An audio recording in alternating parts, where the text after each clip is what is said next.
बिस्मिल्लाहिर्रहमानिर्रहीम। अस्सलाम वालेकुम प्यारे स्टूडेंट्स, कैसे हैं आप।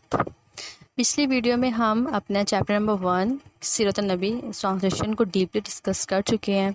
आज की इस वीडियो में इंशाल्लाह हम इसकी एक्सरसाइज को डीपली डिस्कस करेंगे।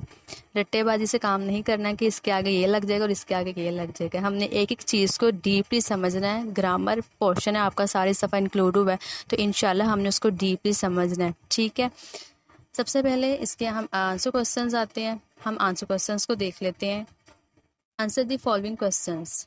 विच ट्राइब डिड हज़रत मोहम्मद सल्लल्लाहु अलैहि वसल्लम बिलोंग टू, कि कौन सा कबीला था जिससे रसूलुल्लाह सल्लल्लाहु अलैहि वसल्लम का ताल्लुक था। आंसर, हज़रत मोहम्मद सल्लल्लाहु अलैहि वसल्लम वाज बोर्न, आप सल्लल्लाहु अलैहि वसल्लम पैदा हुए इन मक्का मुकरमा में, and belong to a Quraish tribe, तो जो ट्राइब था, जो कबीला था, तो रसूलुल्लाह सल्लल्लाहु अलैहि वसल्लम कुरैश कबीले से ताल्लुक़ रखते थे। सेकंड क्वेश्चन है, what did Mesra report about Hazrat Muhammad सल्लल्लाहु अलैहि वसल्लम टू हज़रत खदीजा। मेसरा कौन था, हमने ट्रांसलेशन में डिस्कस किया था कि मेसरा हज़रत खदीजा का गुलाम था और वो दौरे में रसूलुल्लाह के साथ गया था। तो जब वो वापस आया तो तब उसने क्या रिपोर्ट दी थी हज़रत खदीजा को। ही रिपोर्टेड एवरीथिंग, उसने सब कुछ बताया अबाउट रसूल्स ऑनेस्टी, रसूलुल्लाह सल्लल्लाहु अलैहि वसल्लम की ईमानदारी एंड इंटेलिजेंस और जहानत के बारे में टू हज़रत खदीजा को उसने। क्वेश्चन नंबर थर्ड है, did Hazrat Khadija send a marriage proposal to Hazrat Muhammad सल्लल्लाहु अलैहि वसल्लम, कि हज़रत खदीजा रज़ियल्लाहु तआला अन्हा ने रसूलुल्लाह सल्लल्लाहु अलैहि वसल्लम को शादी की पेशकश क्यों की। शी टू वॉज इम्प्रेस्ड, कि वो बहुत मुतासर हुई थी बाहिज नोबेलिटी, उनकी अजमत से एंड की नेक नामी से, शराफत से, एंड सेंट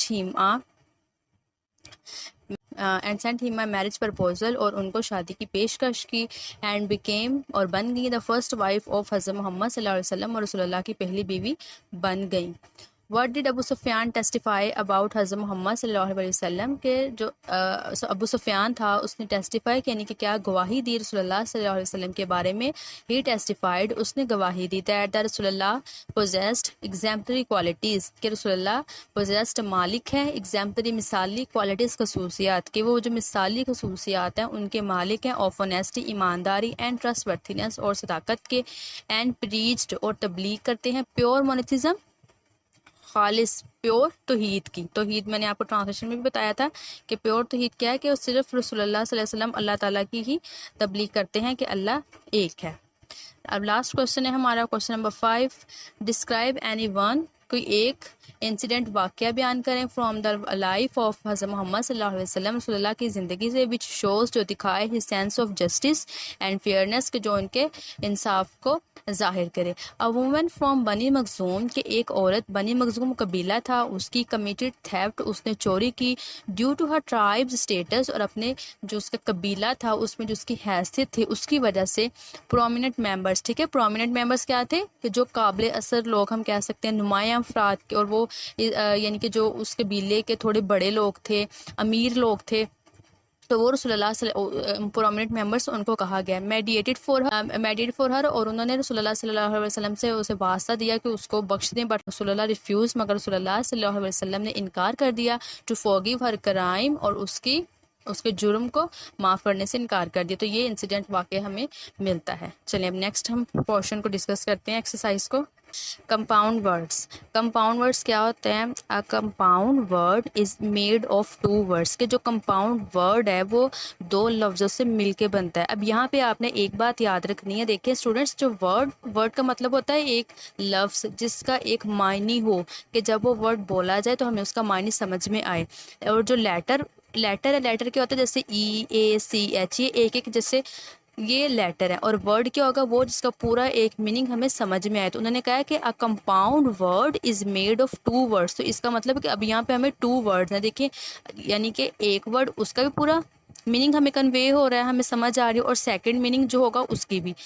ईच वर्ड, हर एक लफ्ज़, हैज़ इट्स ओन मीनिंग, लेकिन हर एक जो लफ्ज़ होगा उसका एक अपना मायने होगा। जैसे फॉर एग्जांपल देखें, वर्ड बुक है, अब ये पूरा एक लफ्ज़ हमें समझ में आ रहा है, बुक मैंने किताब, और अगर मैं वर्ड बोलती हूँ पेन, तो पेन मैंने एक पेन जिसे हम लिखते हैं, कॉपी है जिस पे हम लिखते हैं, तो ये देखें टू डिफरेंट पूरा एक वर्ड है, हमें उनकी समझ आ रही है।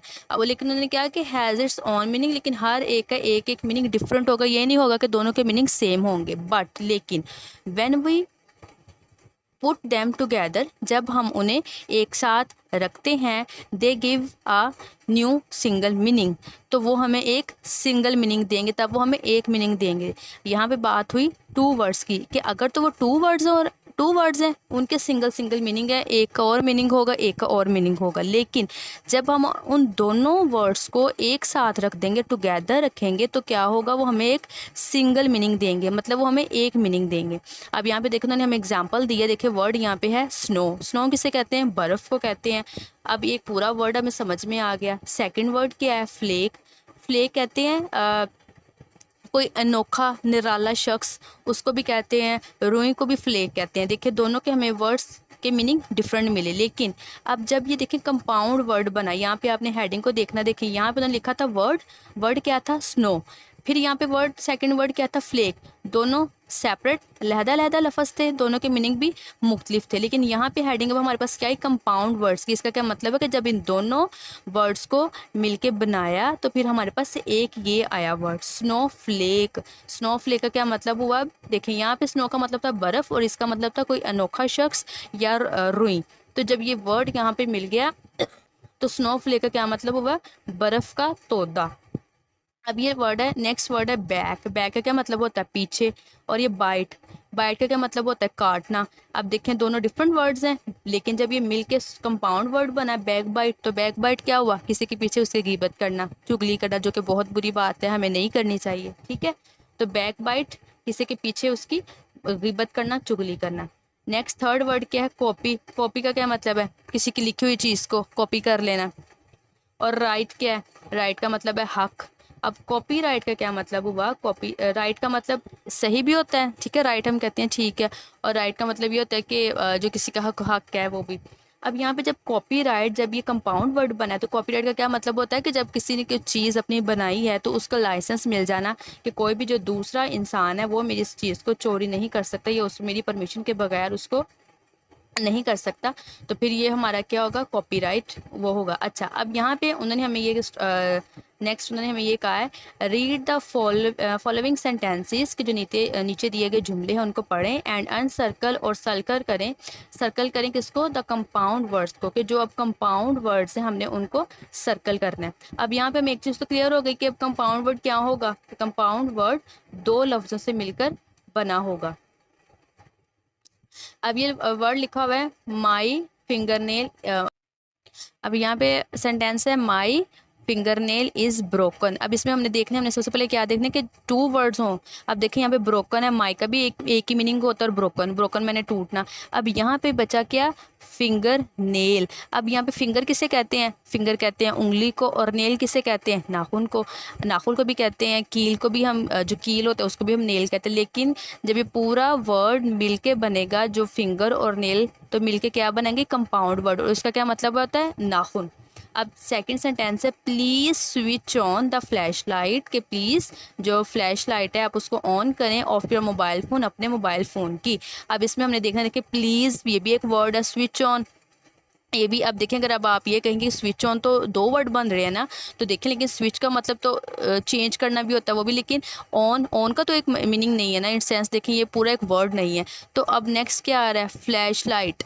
अब देखें एक फ्लैश का मतलब होता है कि आप ज़रा फ्लैश बैक में जैसे कहते हैं ना, जाना मेमोरी में सोचना, और एक फ्लैश होता है कोई चमकदार चीज़ का किसी का पढ़ना वो, और लाइट कहते हैं रोशनी को। लेकिन जब ये मिल के एक लफ्ज़ क्या बना है, फ्लैश लाइट, जो एक मोबाइल की लाइट होती है। नेक्स्ट सेंटेंस है where is my armchair, मेरी आर्म चेयर किधर है, I had put it there, मैंने इसको यहीं रखा था। अब यहाँ पे देखें वेयर ये भी एक वर्ड है, इज़ माई ये भी एक वर्ड है, आई हैड ये भी एक वर्ड है, पुट इट देयर ये भी एक वर्ड है, इनके अपने अपने हैं। लेकिन आर्म चेयर देखें, आर्म कहते हैं बाजू को, और चेयर किसे कहते हैं, कुर्सी को। तो जब ये मिलके एक लफ्ज़ बना तो आर्म चेयर किसे, आर्म चेयर क्या हुआ, जो सारा डेज हो गया, आर्म चेयर क्या हुआ कि जो कुर्सी है बाजुओं वाली कुर्सी, ठीक है, बाजुओं वाली कुर्सी। अब नेक्स्ट है यस्टरडे, कल, आई सॉ अ हाउस, मैंने घर देखा, ऑन फायर जलता हुआ। देन फायर फाइटर्स केम आए and put out the fire, और आग को बुझाया। अब यहाँ पे देखें यस्टर डे। अब देखें डे तो एक लफ्ज़ है हमें पता है, लेकिन यस्टर ये तो कोई वर्ड नहीं है ना, तो ये भी नहीं हुआ, आई सॉ भी नहीं, आ हाउस नो, ऑन फायर ये भी नहीं, देन। अब यहाँ पे देखें, यहाँ पे मेरे देखें फायर किसे कहते हैं, आग को, और फाइटर किसे कहते हैं, जो लड़ाई करने वाले होते हैं फाइटर होते हैं उनको कहते हैं। तो अब हमारे कंपाउंड वर्ड्स क्या हुआ, फायर फाइटर। जल्दी से रिकॉल कर लेते हैं कि कंपाउंड वर्ड्स क्या होते हैं, कि दो वर्ड्स को मिलके जब एक वर्ड बनता है और उनका एक सिंगल मीनिंग हमें कन्वे होता है तो हम उसको क्या कहते हैं, हम उसको कहते हैं कंपाउंड वर्ड्स। अब नेक्स्ट हमने जो करना है वो है होमोफोन्स। अब होमोफोन्स क्या होते हैं, होमोफोन्स आर द वर्ड्स, ठीक है, कि वो लफ्ज़ होते हैं, अल्फाज होते हैं, that have the same sound. Sound का क्या मतलब होता है, आवाज़, के जब हम किसी लफ्ज़ को बोलते हैं तो जो आवाज़ आती है हम उसे साउंड कहते हैं, बट डिफरेंट मीनिंग। अब इसमें हमें दो चीज़ें पता चली, वो क्या पता चली कि होमोफोन्स क्या है, कि वो ऐसे अल्फाज हैं जिनकी सेम आवाज़ होगी, लेकिन जब हम बोलेंगे तो आवाज़ सेम आएगी बट डिफरेंट मीनिंग, उनके मायने डिफरेंट होंगे। देखिए कंपाउंड वर्ड्स में हमने क्या, उन्होंने हमें कहा था, कंपाउंड वर्ड्स में हमें यह कहा था कि जो वर्ड है दो वर्ड से मिलके कंपाउंड वर्ड बनेगा। हर एक वर्ड का एक अपना अपना मीनिंग होगा, लेकिन जब वो दोनों को हम इकट्ठा करेंगे तो वो कंपाउंड वर्ड बनेगा। अब यहाँ पे होमोफोन्स में मैंने क्या कहा कि होमोफोन्स वो अल्फाज हैं जिनकी साउंड तो सेम है, कि जब हम उन्हें बोलते हैं तो आवाज़ तो सेम आती है मगर क्या मीनिंग उनके डिफरेंट होंगे, कि उनका जो मायने है वो डिफरेंट होगा। तो चलिए अब हम इनको ज़रा चेक कर लेते हैं कि कौन कौन से हमारे पास। देखिए इन्होंने लिखा हुआ है ये होमोफोन्स और ये लिख दिया मीनिंग। अब हमने क्या, उन्होंने कहा है मीनिंग डिफरेंट होंगे मगर आवाज़ सेम होगी। देखिए फर्स्ट वर्ड क्या है, वेदर। वेदर किसे कहते हैं, मौसम को। अब मीनिंग क्या था, today's weather is so hot, कि जो आज का मौसम है वो बहुत गर्म है, बहुत गर्म है। अब नेक्स्ट क्या है, वेदर, ये भी वर्ड वेदर ही है, लेकिन इसका क्या मीनिंग है, I do not know whether she will come to join us or not. कि वेदर का क्या मतलब है, कि मुझे नहीं पता, वो कह रही है कि हो सकता है वो हमें ज्वाइन कर ले, हो सकता है नहीं करे, मतलब ये डाउटेड वर्ड, चाहे तो आ जाए चाहे तो वो ना आए, ठीक है। अब नेक्स्ट क्या वर्ड है, सीन। सीन का क्या मतलब होता है, देखना। हैव यू सीन, क्या आपने देखा, दैट बुक, क्या आपने इस बुक को देखा, ठीक है। अब यहाँ पे देखें, अब यहाँ पे आपने स्पेलिंग का भी इनमें जो है वो थोड़ा सा चेंज आ रहा है। देखिए यहाँ पे भी स्पेलिंग का चेंज है, लेकिन इनकी देखें जब साउंड है वो बिल्कुल सेम है। अब यहाँ पे देखें सीन, यहाँ पे जो सी है वो साइलेंट गया, तो इस वजह से वर्ड की जो प्रोनाउंसिएशन हमारी सीन। अब ये सीन किसे कहते हैं, नज़ारा। द नेचुरल सीन, के जो एक कुदरती नज़ारा होता है ऑफ सनराइज, सूरज का, कि the natural scene of sunrise is beautiful, कि जब सूरज का जो एक नेचुरल सीन है जब वो सनराइज होता है तो वो क्या होता है, वो खूबसूरत है। अच्छा हमारे पास है होमोफोन। अब वर्ड है, पहला वर्ड क्या है, हेयर। हेयर किसे कहते हैं, बाल को। Her hair colour is brown, कि उसके जो बालों का कलर है वो क्या है, वो ब्राउन है। अब ये भी वर्ड हेयर है। अब ये हेयर किसको कहते हैं, आई हैव अ हेयर, मेरे पास एक हेयर किसे कहते हैं, खरगोश को। इट हैज़ लॉन्ग ईयर्स, उसके लंबे कान हैं, एंड ग्रे आइज, और ग्रे उसकी आंखें हैं। नेक्स्ट वर्ड क्या है, हेयर्ड। अब ये क्या है, आई सा अ हेयर्ड ऑफ काउस, ठीक है। हेयर्ड किसे कहते हैं, जो गला होता है, या रेवड़ भी इसको कहते हैं, जो जानवरों का जो एक वो एक झुंड में ग्रुप की शक्ल में जा रहे होते हैं तो उसको क्या कहते हैं, हेयर्ड। आई सा अ हेयर्ड ऑफ काउस, मैंने गाय का जो है वो गला देखा, गोइंग टूवर्ड्स द फील्ड्स, खेतों की तरफ जाते हुए। हेयर्ड, अब ये कौन सा हेयर्ड है, सुनना। Have you hear today's breaking news, क्या आपने आज की ब्रेकिंग न्यूज़ सुनी। अब नेक्स्ट क्या है, देयर। अब देयर का क्या मतलब होता है, वहाँ। There is no book on the table, के वहाँ टेबल के ऊपर, मेज़ के ऊपर कोई भी किताब नहीं है। अब नेक्स्ट क्या है, देयर। अब इसमें भी देखें देयर। अब इनका देयर का क्या मतलब होता है, उनका, यानी कि उनका। There, do not take these pens, कि please do not take these pens, कि ये पेन ना लो। दीज आर देयर्स, ये उनके हैं, ठीक है। अब आपको होमोफोन समझ आ गई कि होमोफोन्स क्या है, कि होमोफोन्स में मीनिंग डिफरेंट होंगे लेकिन उनकी जो प्रोनाउंसिएशन है, जो आगे हमारा क्या उन्होंने कहा जी, fill in the blanks with the correct words, इनमें एंड आई एम श्योर कि इसमें हमने क्या करना है, हमने होमोफोन्स जो है उनको सॉल्व करना। अब क्या है, I am not dash to go to the market alone, कि मैं मार्केट, अब क्या है, अब यहाँ से पता चलेगा, ये लिखा हुआ है अलाउड। एक अलाउड होता है ऊंची बोलना और ये अलाउड है इजाज़त। अब यहाँ पे उसने क्या, आई एम नॉट अलाउड, देखिए अब इसमें अलाउड आना, कौन सा अलाउड आना, ये वाला अलाउड। अलाउड मैंने इजाज़त। उसने क्या, आई एम नॉट अलाउड, कि मुझे इजाज़त नहीं है, to go to the market alone, कि अकेले मैं मार्केट जाऊँ, ठीक है। अब नेक्स्ट क्या, हु डैश माई पैनकेक्स, किसने मेरे पैनकेक्स क्या, नहीं पता। अब यहाँ से देखें, अब यहाँ पे एक वर्ड है एट। एट मैंने 8, और एक है एट। एट मैंने खाना, तो अब ऑब्वियसली एट तो यहाँ पे नहीं आएगा ना, वो पूछ रहा है हु एट माई पैनकेक्स, किसने मेरे पैनकेक्स खाए, तो यहाँ पे आ गया ये वाला eight. Next, the air of dash Turkey is very high, Turkey की डैश बहुत हाई है। अब क्या हाई है, अब यहाँ से पता चलेगा। अब देखें ये जो फेयर है, इस फेयर का तो मतलब होता है किसी के साथ सलूक अच्छा, इंसाफ पसंद सलूक करना किसी के साथ, ठीक है। अब ये जो फेयर है, ये फेयर होता है किराया, तो इट मीन्स कि हमारा भी यहाँ पे वर्ड लगे किराया। The air fare of Turkey, कि जो टर्की का बाय प्लेन बाय जाना है, जो उसका जो किराया है वो बहुत हाई है। अब नेक्स्ट क्या कह रहा है वो, प्लीज़ मूव डैश। अब वो क्या है जी, अब देखें इस वर्ड में आ रहा है फॉरवर्ड, फॉरवर्ड है। अब फॉरवर्ड का मतलब होता है पेश लफ्स या वो जो हम लिखते हैं जो भी। अब नेक्स्ट क्या वर्ड है, फॉरवर्ड मतलब होता है आगे जाना, तो फिर हमारा यहाँ पे हुआ देखो प्लीज़ मूव फॉरवर्ड, उसे क्या करे प्लीज़ आगे हो जाएं। नेक्स्ट है can you please dash the cheese for me, क्या आप प्लीज़ चीज़ को मेरे लिए करेंगे, क्या करेंगे। अब यहाँ पे देखें वर्ड है ग्रेट। अब ग्रेट का मतलब होता है अजीम, और ये ग्रेट का मतलब होता है कद्दूकश करना, रगड़ना। तो यहाँ पे हमारी आएगी चीज़, जो आप पिज़्ज़े में खाते हैं, ठीक है। अभी पिज़्ज़ा सोच के मुंह में पानी आ गया, तो आपने उसको थोड़ा सा कंट्रोल करना है, अभी हमने पढ़ना है, ठीक है। चलें नेक्स्ट अब देखें, अब हमारी ग्रामर का पोर्शन अब ठीक वाला स्टार्ट हो गया है। नाउन्स आ गए हैं, अब आपने इनको बिल्कुल तवज्जो के साथ समझना है, ठीक है। द फर्स्ट वन है नाउन, कि नाउन क्या होते हैं।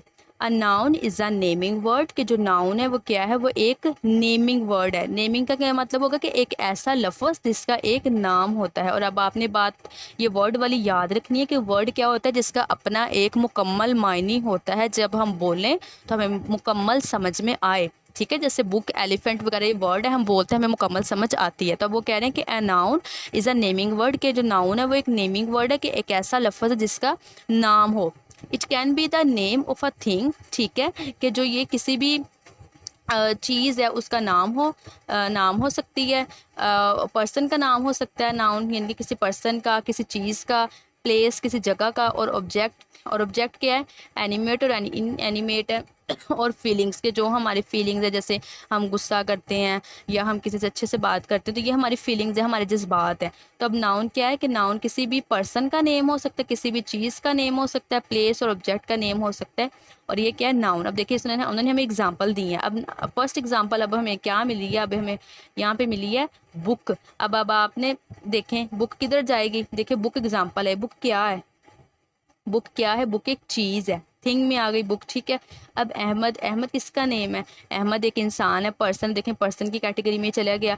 नेक्स्ट क्या है लाहौर, लाहौर किसका नेम है, शहर का नेम है, और देन ऑब्वियसली एक जगह है तो ये प्लेस में चला गया। और लव क्या है, मोहब्बत, अब ये कहाँ गया, ये ऑब्जेक्ट में आ गया, ठीक है। नाउन हो गया क्लियर कि नाउन क्या है कि किसी भी थिंग, पर्सन, प्लेस, ऑब्जेक्ट का नेम हो गया। और नेक्स्ट आ जाए, अब ये हमारे पास टाइप्स ऑफ नाउन्स आ गई हैं, ठीक है। टाइप्स ऑफ नाउन्स के जो नाउन की इकसाम है। अब ये फर्स्ट इसकी क्या है, कॉमन नाउन, देन हमारे पास है proper noun, collective noun, and then concrete noun, and then abstract noun. तो फर्स्ट है जो इसकी कॉमन नाउन है, हम इसको अच्छे से अब रीड करते हैं। कह रहे a noun which does not point out आप एनी पर्टिकुलर पर्सन, कि जो नाउन है, जो कॉमन नाउन है वो क्या है, does not point out any particular person, किसी भी पर्टिकुलर पर्सन को पॉइंट आउट नहीं करता, किसी भी प्लेस को नहीं करता, थिंग किसी चीज़ को नहीं करता, but is common to all person और things of the same class और kind is called a common noun, ठीक है। अब आपने ये समझना है, देखें जो नाउन है, नाउन में आपने ये बात याद रखनी है कि जो नाउन में पूरी दुनिया में जितने भी इंसानों के नाम हैं, जितनी भी प्लेसेस के नाम हैं, जितनी भी चीज़ों के नाम हैं, आप ये समझ लें कि एक बकेट है, एक बॉक्स है, उसके अंदर हमने सबके ऐसे नेम्स डाल दिए, ठीक है। अब लेकिन अब हमें जो टाइप्स बता देंगी ना नाउन की, अब हमने इस एक टाइप के हिसाब से जो जो चीज़ों के नाम उस कैटेगरी में आते हैं ना, हमने वो निकाल के उसके साइड करने। देखें अब फर्स्ट वन आ गया कॉमन। जब हम एक कॉमन वर्ड का एक आम मीनिंग हम लेते हैं, तो कॉमन का क्या लेते हैं, कॉमन माने आम चीज़ है कोई, ठीक है।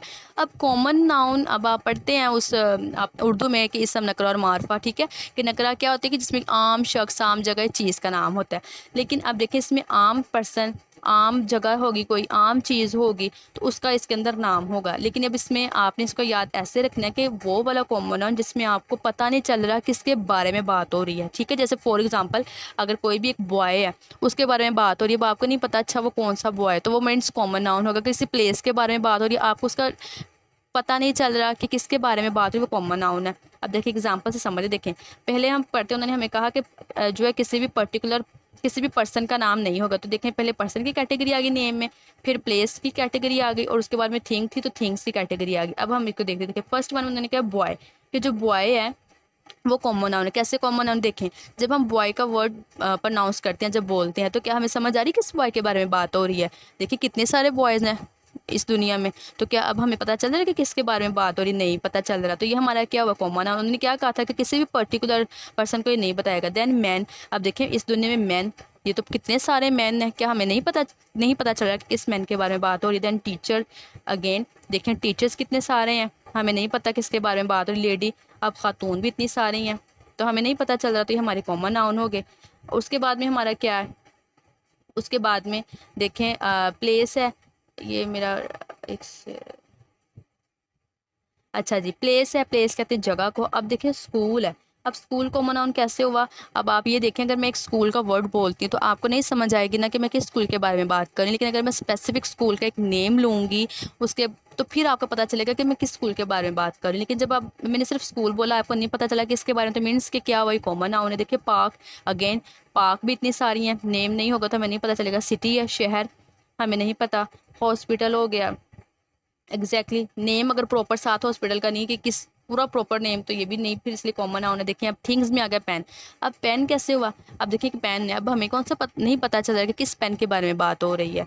अब बुक है, अब इतनी सारी बुक्स होती हैं, कैटेगरीज देखिए ना, जैसे फॉर एग्जांपल आप अपनी स्टडी से रिलेटेड देखें, अगर आपके पास है IAS पढ़ रहे हैं, आप PS पढ़ रहे हैं, उर्दू पढ़ रहे हैं, इंग्लिश, मैथ्स एक्सेट्रा, तो अगर आप किसी को कहेंगे कि मेरे पास बुक है, तो वो उसे नहीं पता चलेगा कि आपके पास कौन सी बुक है, किसके बारे में बात कर रहे हैं। तो ये हमारा कॉमन नाउन हुआ। नीडल किसे कहते हैं, सुई को, ठीक है। अब नेक्स्ट क्या आता है, पेंसिल। अब पेंसिल भी बहुत सारी वैरायटीज़ हैं, अब हमें नहीं पता कि किसके बारे में बात हो रही, जिसमें हमें जिस नाउन में हमें नहीं कैटेगरी में पता चलेगा किस चीज़ के बारे में बात हो रही, तो वो हमारा क्या होगा, वो हमारा होगा कॉमन नाउन हमारा होगा। अब देखिए नेक्स्ट है प्रॉपर नाउन। अब प्रॉपर नाउन क्या है, a proper noun is the name of a particular person. देखिए नाउन कॉमन नाउन है, उन्होंने हमें ये कहा था कि इसमें आपको पर्टिकुलर पर्सन यानी कि ख़ास चीज़ के बारे में पता नहीं चलेगा, लेकिन इसमें उन्होंने हमें कहा है कि पता चलेगा किसके बारे में, प्लेस, जगह, थिंग, चीज़। इट ऑलवेज बिगन, ये हमेशा शुरू होगा किसके साथ, with a capital letter, capital letter के साथ। कैपिटल लेटर क्या होता है कि जब भी कोई वर्ड शुरू होता है तो उसका जैसे ये देखिए फर्स्ट का वर्ड जो कैपिटल होगा ये। चलें अब देखें, अब नेम है, अब देखिए नेम लिखा हुआ है अल्लामा इकबाल। अब वहाँ पे हमने फर्स्ट क्या देखा था, बॉय, मैन। अब देखिए अल्लामा इकबाल, फ़ौरन से हमारे माइंड क्लिक करके हमें अल्लामा इकबाल का पता चल गया कि अच्छा अल्लामा इकबाल के बारे में बात हो रही है, हमें अल्लामा इकबाल का पता है, हम कंफ्यूज नहीं होंगे। देन न्यूटन है, इनसे तो हर कोई वाकिफ़ है, ठीक है। And then Ahmad. अब देखें अब ये वर्ड अहमद की बात हुई, अब अहमद भी देखें, अब स्पेसिफिक कर दिया ना कि अहमद, तो अहमद का पता चल गया। अब देखें शकील, देखें इंसान का नाम लिया, अगर हम मैं बॉय मैन तो नहीं पता चलेगा। अब देखें अब शकील अहमद है, ये प्रॉपर समझ आ गया कि अच्छा ये शकील या वो अहमद या जो भी अहमद है उनके बारे में अच्छा बात हो रही है, ठीक है। अब प्लेस है, अब देखें प्लेस में लाहौर, पता चल गया लाहौर के बारे में अच्छा बात हो रही है। कराची, ये डाउट तो रहा ही नहीं ना इसके अंदर। देखें इस्लामाबाद है, तो इस्लामाबाद का हमें पता चल गया। मुल्तान है, तो मुल्तान का पता चल गया, ठीक है। अब देखिए इसमें तो हमें डाउट का सवाल ही पैदा नहीं हुआ, लेकिन वहाँ पे हमें डाउट हो रहा था अच्छा नो इसके बारे में बात हो रही है या उसके बारे में, सिटी कौन सा है, हॉस्पिटल कौन सा है, स्कूल कौन सा है। अब प्लेस हमें बिल्कुल क्लियर है। अब थिंग्स देखें, टाइटैनिक शिप, टाइटैनिक से तो कोई भी जो है मेरा नहीं ख्याल के जिसको इसके बारे में पता नहीं होगा, ठीक है।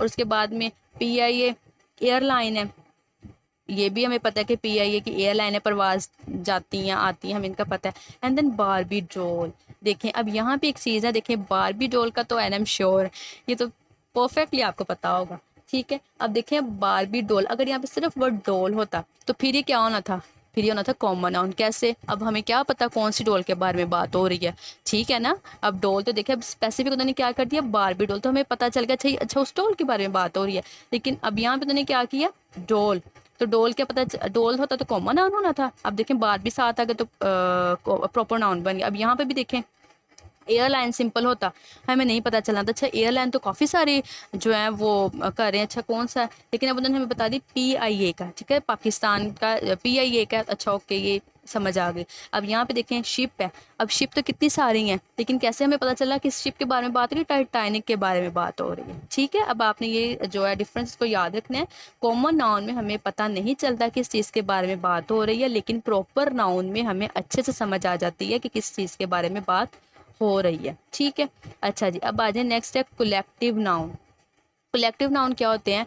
अ collective noun is the name of a group or collection of persons, animals or things and spoken about as a whole. पहले तो इसकी डेफिनेशन को हम समझते हैं। देखें, उन्होंने हमें कहा कि जो कलेक्टिव नाउन है वो क्या होते हैं? कलेक्टिव नाउन होता है जो नेम हो एक ग्रुप का या कलेक्शन।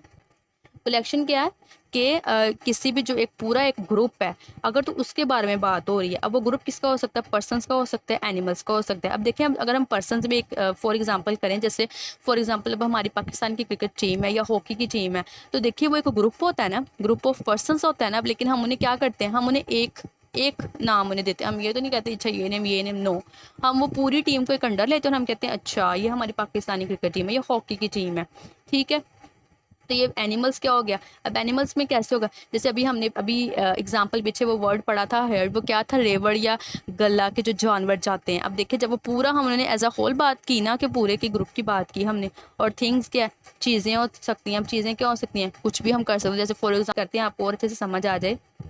अब नेक्स्ट उन्होंने देखें, अब उन्होंने बताया, आप पहले बताया कलेक्शन ऑफ पर्सन्स कैसे हो सकते हैं। देखें, फर्स्ट आर्मी, देखें फौज। जब हम फौज की बात करते हैं, हम एक फौजी की बात नहीं करते ऑब्वियसली, हम ज़्यादा फौजी, पूरी आर्मी तो पूरी फौज माइंड में आती है। देखिए पार्टी है, तो ये पार्टी भी ऐसी है। क्लास है, तो एक स्टूडेंट तो माइंड में नहीं आता ना, पूरी क्लास को बात की जाती है। तो कलेक्शन ऑफ एनिमल्स क्या हो गए? पूरे एनिमल्स, जैसे फ्लोक, ये जो वही दोनों वर्ड आते, वही जो गला या रेवड़ जो जानवरों का जाता है। देन ग्रुप, एक पूरा ग्रुप अगर होगा तो भी वो एक के बारे में बात तो नहीं हो रही होगी, वो सबको कवर करेगा। ठीक है, कलेक्शन ऑफ थिंग्स क्या है? डजन। चीज़ों की कलेक्शन कैसे? डजन यानी कि दर्जन। जब हम उर्दू में बात करते हैं, जैसे फॉर एग्जांपल एग्स हैं, हम कहते हैं कितनी दर्जन है, तो दर्जन में हम वो जितने उसके 12 उसमें आते हैं ना, तो हम वो पूरी को जो है काउंट करते हैं, हम एक एक अंडे को अकाउंट नहीं करते। अब बंच है जो गुच्छा होता है, और बंडल है, तो ये तो बंडल यानी कि जो एक चीज़ों को जब हम बांध तो एक बंडल बन जाता है। ठीक है, अब जो है कलेक्शन ऑफ कलेक्टिव नाउन समझ आ गया। ठीक है, कि इसमें हम क्या करते हैं कि इसके अंदर ज़्यादा चीज़ों के बारे में बात होती है और वो एज अ ग्रुप होता है, वो एक को ही लेके चलते हैं। चलें जी, अच्छा, अब नेक्स्ट आते हैं कंक्रीट नाउन। अब कंक्रीट नाउन क्या है? अ concrete noun can be detected and felt. ठीक है, इसे फेल्ट यानी कि महसूस किया जा सकता है विद आवर 5 सेंसेस। तो हमारी 5 सेंस कौन सी हैं? देखने की, बोलने, देखने की, चखने की, सुनने की, सूंघने की। अब ये हम जो है ना सुनने की, ये हमारी हिस्से हैं 5। तो हम इनके ज़रिए से जिस चीज़ को महसूस कर सकते हैं, ठीक है, वी कैन टच, उसे हम छू भी सकते हैं। अब देखिए, छूना भी तो हमारी हिस्सा है ना, और सी, और देख भी सकते हैं दैम। यानी कि अब इसके अंदर सिंपल क्या बात है? सिंपल इसमें कंक्रीट नाउन में ये याद रखना है कि ऐसी चीज़ें जिन्हें हम अपने 5 सेंसेस के साथ देख सकते हैं, यानी कि 5 सेंसेस को यूज़ कर सकते हैं ना, वो हमारे कंक्रीट नाउन है। अब देखें, टाइगर है, टाइगर को हम देख सकते हैं, टाइगर को हम जो है वो छू तो नहीं सकते, उसके लिए तो बहुत हिम्मत चाहिए तो लेकिन देख सकते हैं। ठीक है, और उसके बाद में देखिए घर है, घर को हम देख सकते हैं, घर को हम टच कर सकते हैं। ये हमारी जो है वो उस 5 सेंसेस में आ गया। उसके बाद में क्या? टीचर है। अब टीचर को, अब आपने ये नहीं ये माइंड में रखना है कि आपने ये नहीं सोचा कि 5 सेंसेस ही एक पे अप्लाई करें। देखें, अब आप शेर को चख नहीं सकते, अब आप घर को भी चख नहीं सकते। ठीक है, तो इट मीन्स कि एक एक दो दो सेंसेस तो जिस पे अप्लाई वो हो रही हैं। अब टीचर है, टीचर को भी आप देख सकते हैं, छू सकते हैं। एंड देन एरो, और एरो जो तीर है उसको भी। ठीक है, चलें अब नेक्स्ट आ जाए एब्स्ट्रैक्ट नाउन के ऊपर। अब एब्स्ट्रैक्ट नाउन क्या है? एब्स्ट्रैक्ट नाउन ये है name of a state, quality, action or feelings or an idea that we can only think as or feel. ऐसी चीज़, ऐसी खसूसियत, ऐसी खूबी, ऐसी फीलिंग हमारी जिसको हम सिर्फ, और आइडिया जिसको हम सिर्फ क्या कर सकते हैं? सोच सकते हैं या महसूस कर सकते हैं, but we can not touch और सी। ना तो हम इसको टच कर सकते हैं, ना सी, ना देख सकते हैं। अब देखें, अब आप यहाँ से देखें, फीलिंग, फीलिंग का मतलब होता है महसूस करना। लेकिन अगर देखें, अगर आप लव, एंगर, ये जो गुस्सा की कैफियत है, गुस्से की कैफियत होती है, ये मोहब्बत की कैफियत, ये हम ये सिर्फ दिमाग से इन चीज़ों को सिर्फ जो सोच सकते हैं, महसूस कर सकते हैं, हम इन्हें टच नहीं कर सकते। ठीक इसी तरीके के साथ अब यहाँ पे देखें, अभी हम एग्जांपल से समझते हैं। देखें, I always speak the truth. अब देखें, ये ट्रूथ है, ट्रूथ मैंने सच बोलना। तो अब ट्रूथ को तो हम जो छू के तो नहीं देख सकते ना, इसको तो सिर्फ हम महसूस कर सकते हैं। अब देखें काइंडनेस इज़ ऑलवेज रिवार्डेड, कि अब रिवार्ड का मतलब है कि जो भी काइंडनेस दिखाएगा उसको हमेशा इनाम मिलता है। अब देखें हम यहाँ पे रिवार्डेड है और काइंडनेस दोनों ही है। रिवार्ड तो नहीं, रिवार्ड इनाम मिलना है वैसे, लेकिन ये जो है वो काइंडनेस पे होगा यहाँ पे, क्योंकि जो काइंडनेस है, काइंडनेस हमारा होगा कि मेहरबानी, काइंडनेस हो गया। And then king Solomon is known for his wisdom, कि जो किंग सोलोमन है किससे जाना था, अपनी विजडम की वजह से, अपनी अक्लमंदी की वजह से। तो अब देखें जो इसकी विजडम, इसकी जहानत है, तब ये हमारा क्या हो गया, ये हो गया हमारा एब्स्ट्रैक्ट नाउन। ठीक है, चलें अब जल्दी से। अब नेक्स्ट उन्होंने क्या किया, underline the nouns in the following sentences and write them in their respective columns. ठीक है, अब इसका मतलब जो हमने ऊपर नाउन पढ़ा, कॉन्क्रीट नाउन पढ़े, अब हमने ऊपर जितने एब्स्ट्रैक्ट पढ़े सबको हमने क्या करना है, इनको हमने इस कॉलम के अंदर लिखना है। देखें अब अलिशबा क्या, अलिशबा हमारी प्रॉपर नाउन हो गया। ठीक है, क्योंकि इसके बारे में प्रॉपर पता चल रहा है कि अलिशबा किस लड़की के बारे में बात हो रही है, गर्ल, लड़की, लड़के भी, ये हमारा क्या हुआ, ये हमारा हो गया कॉमन नाउन, कि हमें नहीं पता किस लड़की के बारे में बात हो रही है। अब उसके बाद में आता है वन, वन एक, अब किस एक के बारे में बात हो रही है हमें नहीं पता, इसलिए हमारा वन क्या होगा, हमारा कॉमन नाउन होगा।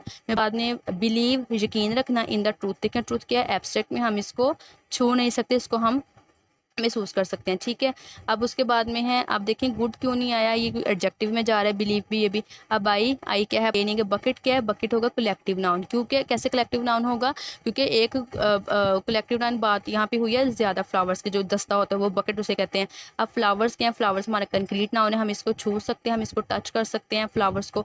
अब फ्लावर शॉप क्या है, फूलों की दुकान। अब ये हमारा कॉमन नाउन है कि हमें नहीं पता, देखें किस फूल, कौन से फूलों की दुकान की बात हो रही है, क्योंकि रेड रोजेज़ हैं, काफ़ी सारे रोजेज़ हैं, तो ये हमें क्लियर नहीं है। अब नेक्स्ट आ जाएं, अब देखिए फ्लावर, ये भी अगर आप ये सोचें कि ये भी तो कॉमन नाउन है ना, क्योंकि फ्लावर नहीं पता कौन सा फ्लावर है, तो यस यू आर राइट, ये फ्लावर भी कॉमन है एंड देन ये भी कॉमन है। तो हम इनको हमने, लेकिन अब उन्होंने हमें कॉलम्स दे दी, तो अब इस तरह से हम उनको ऐसे शिफ्ट कर सकते हैं। This case was decided by a bench of जजेस। अब इसमें देखें बेंच क्या है, ज़्यादा जो जजेस बैठते हैं वो, उनको उसे कहते हैं बेंच, तो ये हो गया बेंच उसका। एंड देन आगे जजेस, जजेस कहते हैं जो जजेस वगैरह, तो ये हमारा कॉमन नाउन हुआ, हमें नहीं पता किस चीज़ के बारे में बात हो रही है। लाहौर आ गया प्रॉपर नाउन। ठीक है, कंप्लीट पता चला किसके बारे में बात हो रही है। और प्लेस क्या है हमारी, ये है कॉमन नाउन, हमें नहीं पता किस प्लेस के बारे में बात है। देयर आर मैनी स्टूडेंट्स, अब देखें स्टूडेंट्स हैं, कॉमन नाउन, हमें नहीं पता किस स्टूडेंट के बारे में बात हो रही है, क्या वो 6th क्लास के स्टूडेंट है, 7th के स्टूडेंट है, हमें नहीं पता।